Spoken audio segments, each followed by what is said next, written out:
happening? Welcome to the Brain Nutrition Revolution. I wanted to do a video talking about the 30-day gluten and wheat removal for testing for non-celiac gluten sensitivity.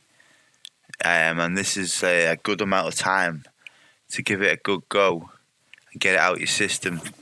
Because I've heard a lot of people say, I'll give it a few days and they didn't really feel nothing but it takes a while for a lot. I mean, you do get, I myself did get I noticed myself a few physical benefits like heartburn and stuff like that.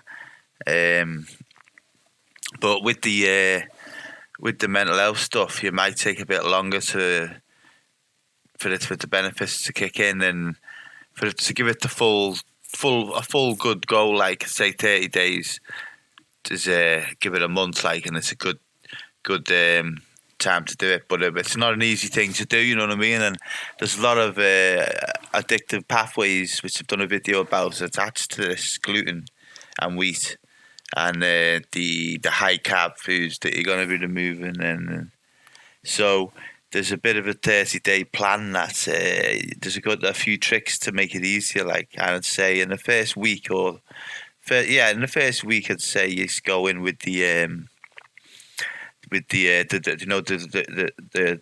gluten-free replacement food. So your gluten-free breads, your gluten-free pastas and stuff, and that's fine. You make use of them. Get the better ones, and they're fine. And I'd also say in the first few days, really helps myself is to use my favourite treat foods to get over the cravings, because you're gonna start craving. I mean, if you have a lot of bread or cereal, or everyone's got their own trap, whether it's beer or something that you rely on with wheat. Or often there's a few things, you know what I mean? You'll be surprised how littered in the diet it is. And when you remove these things, you're going to crave. A lot of people are going to crave them for various reasons. There's various discussions on what makes gluten so addictive, and some more than others. Some think there's more pathways than others. But even if we just assume there's two and not more, then that's enough to expect to have some addictive kind of cravings. But a lot of people say that it acts like heroin on the brain and it crosses the blood-brain barrier. So there's that. It's like giving up a drug. You know, I find it hard. I've had a life full of different kinds of addiction myself, for gambling, all kinds of stuff, drink, food, and so I know what it's like, addiction. And I'd say the gluten is definitely one of the harder ones. And even now, when I preach and know all of this stuff, I still fell off the wagon last year quite heavily. After 2 or 3 years of steady progress, I got cocky with it.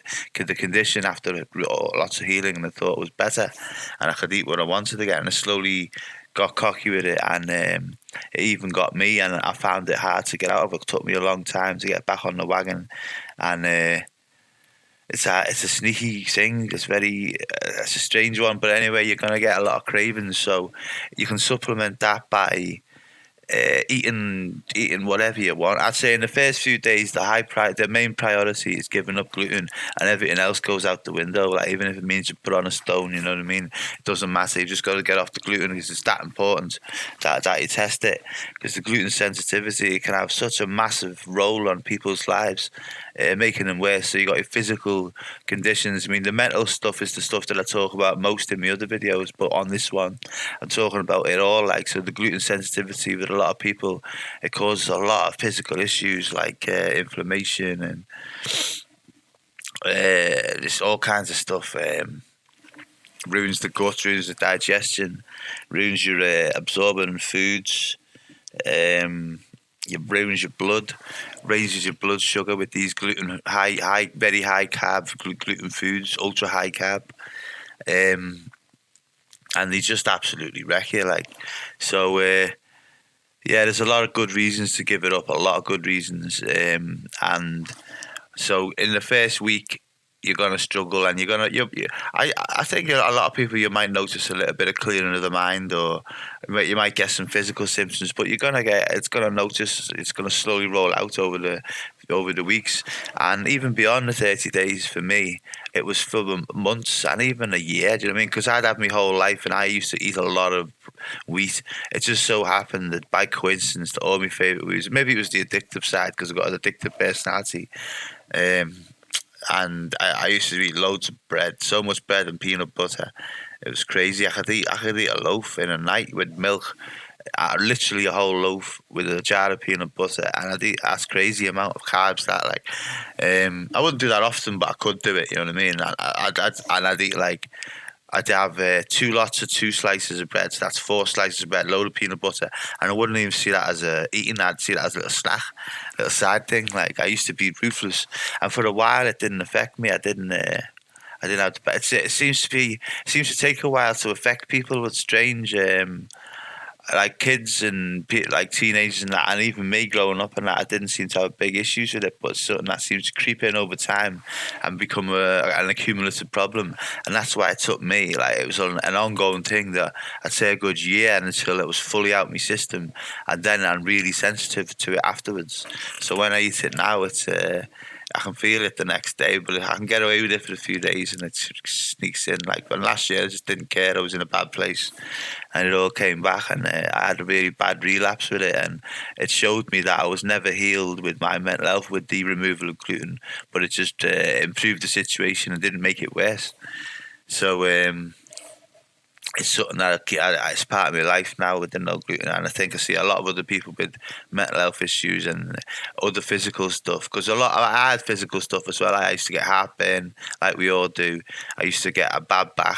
I used to have like little twinges and that, and they all went away. And you kind of forget about them. You forget that you used to even have them. But then last year, when I was eating gluten again for a few months, they all came back. I was like, oh yeah, I forgot I even used to have this. Like a bad back. I haven't had a bad back for years. Like, do you know what I mean? And it all came back. So, and now they've all gone again with the removal of the gluten. So for me, it's the mental and the physical. And I didn't know. And this is after because I'm not celiac, and this is after a lifetime, not about a good long like 20, 30 years, about 20 years. I would say 25 years, 20, yeah, I'm not really having issues. And then the issues started to come slowly. And then in my 30s, they were bad. And then the mental health kicked off. And I think that it didn't help that. And then the real issue now is since I've had the schizophrenia, it triggers the schizophrenia massively. Like, I don't know. I haven't figured out the ins and outs of it, and I'm learning more as I go. And I mean, I've made a nutrition group talking about it. I'm talking to a lot of people about their experiences, and I'm learning more by the day about the different mechanisms of how it works. And because schizophrenia, it's not really a well known. Like they make out they know what it is, but I don't think they do really. Like where the voices come from and stuff like that, the origin of the dark thoughts and what it's all about, why people get it, and it's a bit of a mad one. Like, and for whatever reason, for a lot of people, the diet is massive, and there's a few aspects of it, and the gluten thing is one of them. And for me, I'm one of the people like who was massively triggered by it now. So for me, it's something that's important, and I see a lot of other people who are eating these foods who haven't got a clue, or have got a really bad way, a bad life that could be fixed with just removal of foods. Like, so it's an important thing to me to spread the message of this, and just also for the people who, like I've said, the mental health stuff, which I go on about a lot, the physical stuff, which is just mentioned, like the blood, the gut health. It's a multifaceted physical record. Like, it's not good food. It's negative, and a lot of people who don't have mental health issues also have better performance. Because me myself, I used to be quite. Have not the best life. Do you know what I mean? Like I was a bit of a bum and a bit of a layabout, and like I didn't really work, and I didn't have no goals in life. I was drinking all my life, and I was driven by women, and I was quite selfish. Like, and then when I've improved my nutrition and when I've took the gluten out, it's like a fog's lifted, and over the time of improving my nutrition over the years, I've it's changed. It's like a different person. I don't really relate to the old me. It's like a different mindset, more positivity, and I see it as all to do with the nutrition, and it breeds other things like more exercise and more spiritual seeking and self improvement and stuff like that. And it's all come from the foundation of cleaning the nutrition, and that all came from removing the gluten for me as the base. And for me, I found last year that when I reintroduced the gluten, which was foolish to do, it all goes bad again, you know what I mean? I can go back to that easily, so I call it spinning the plates now forever, like, do you know what I mean? So I can probably, it might happen again where they have the odd week, I don't know, because these foods, they're all so addictive because of your childhood, do you know what I mean? And like a lot of the foods that I have, well, all of them actually, I mean, I never go out and find the gluten food that's new to eat. It's always the old stuff I had when I was young that reminds me of my youth, and it was happy times, and that's given me lots of highs in the past because it gets you high. These foods get you high, you know what I mean? They're like a drug. Like when I eat gluten now, I'm in comatose on the couch, dribbling, watching telly, and I enjoy it. I enjoy the feeling. I enjoy the foods. Do you know what I mean? It's very tasty. There's nothing like a big pizza, or I like noodles, like those cheap Coca noodles, 24p. I used to get them like as a kid. My mum used to give me them as a kid, and I can get them now. Like I still have them now when I'm weak, and they're one of the worst foods. And they're not even that nice, really. Like, do you know what I mean? I'm a good chef. I can cook good stuff, and I'm eating this cardboard crap that you just add water to, and it's a bit mad. Like, doesn't make sense. So it just shows you the powerful ties that the emotional side has. Like, that's another reason it's going to be hard. It's because these foods are part of people's culture. Like, I mean, you've got your beer, so you've got your bread, you've got, oh, it's just hard. So you're making a big switch to remove all this stuff and make a big change in your life. But I promise you, it could be worth it, and it might be worth doing. If it's not worth it, go back to it, and you'll know, won't you? And you can say to people when they mention it to you, say, "Oh yeah, I tried that." And you'll be informed. Do you know what I mean? And you maybe advise other people to try it, and the word will spread, and everyone can try it, and then we'll all know, and we'll see if it's worth it for us. And that's the way it should be. It should be a choice, and it's not a choice at the moment. So I'd say everyone try it, yeah. And so with with back on what to expect and what to do it with it, I'd say use the treat foods while the cravings are still there in the first few days, but don't go longer than that with them. Try and wean off them. Just do a few days with them, like because the first 2 or 3 days might be tough. Do you know what I mean? Especially if you're heavy on it on the gluten.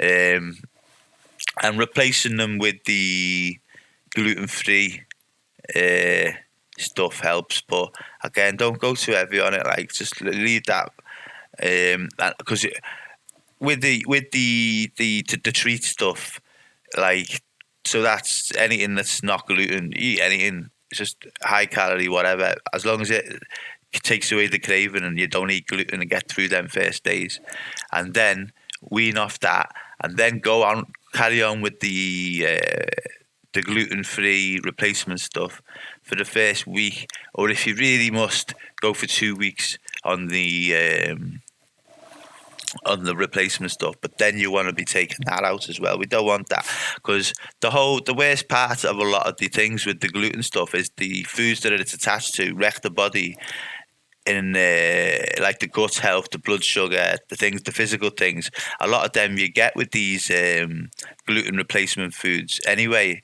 Because they're all the same. It's like processed high blood sugar. It's like high lectin. It wrecks your gut. So they're not good foods. We want to get off them altogether. I've heard a lot of people who give up gluten and you just replace it with the gluten free stuff, and that's not really. Yeah, I mean it's solving a bit of the problem. It's getting the gluten out there, and that's an issue in itself with the craving side of things, and that's a big problem, a massive problem, but maybe the biggest problem. But also, there's the other problems which we want to fix, which are part of brain nutrition, and you don't want to be eating this stuff. And you want to get off processed stuff, and this bread, pasta, it's all processed stuff, really, ultra processed stuff. It's sold as this staple food, but it's not. It's not good stuff. You don't want it, like, and if you make out that when you remove it as well, you need to speak to a doctor. It's dangerous and all that. And the thing is, you make out you're not going to get some amount of vitamins or something when you remove it, but you don't get that many vitamins from wheat at all. You don't get that much fiber, and you can easily replace it. Like pretty much any food you replace it with, it's going to have better nutrition in it. Like it's hard to find worse food to eat in the same quantity that like people eat like 10% of the daily calories in the UK is bread. So if you eat 10% of most foods, you're gonna have better outcomes than bread. You know what I mean? And so just like eat more veg and I like seeds are a great thing for getting your fibre, and there's loads of things, mate. You know what I mean? So, like the idea that when you remove bread, it's dangerous because you're gonna miss out on vitamins, but you're not because you're gonna replace it with another food and have more. And it's just about sensible eating, isn't it? And bread is just too controversial to include. It shouldn't be eaten by a lot. But whatever, if you want to eat it, go for it. But like I said before, it's about choice and it's about giving it the 30-day removal, testing for the gluten sensitivity, which is coming out more and more that a lot of us have got. Um, and it's being more and more admitted, more and more acknowledged over time. Um, I think it's a lot. I think it's like 30% of people have a severe reaction to it. Like, and I think then there's a lower amount, another like 30%, maybe less have like a mild effect. You know what I mean? And then some people maybe they don't have much of an effect at all, and it's not a big deal for them for whatever reason. They don't know why. And I'm jealous of them people because they can eat all that stuff. Because as I was saying, I mean, it's really tasty appetite and it gets you high. Like you feel so good after it, and that's the problem. You know what I mean? It's too good maybe. So yeah, there's a lot of different pathways that's addictive, and a lot of different pathways that it's harmful. A lot, very lot, like physically and mentally, and your soul, everything about it. It's like the craving aspect of it's no good for you. It's bad for the soul, innit? I think it's the old like when we start eating this stuff as a kid and we start craving. I think that's where that whole we start to get a mentality of wanting and craving everything. You know what I mean? It grows into adulthood and it starts the whole selfish, like materialistic thing. So it's a big problem, I think. Anyway, this gluten and wheat addiction that society's got. So alongside the sensitivity a lot of us have got with it, I'd say give it a trial, see how you feel, and let me know in the comments if it works for anyone. Follow me for more. Yeah, sound. Follow the evidence and keep with the nutrition.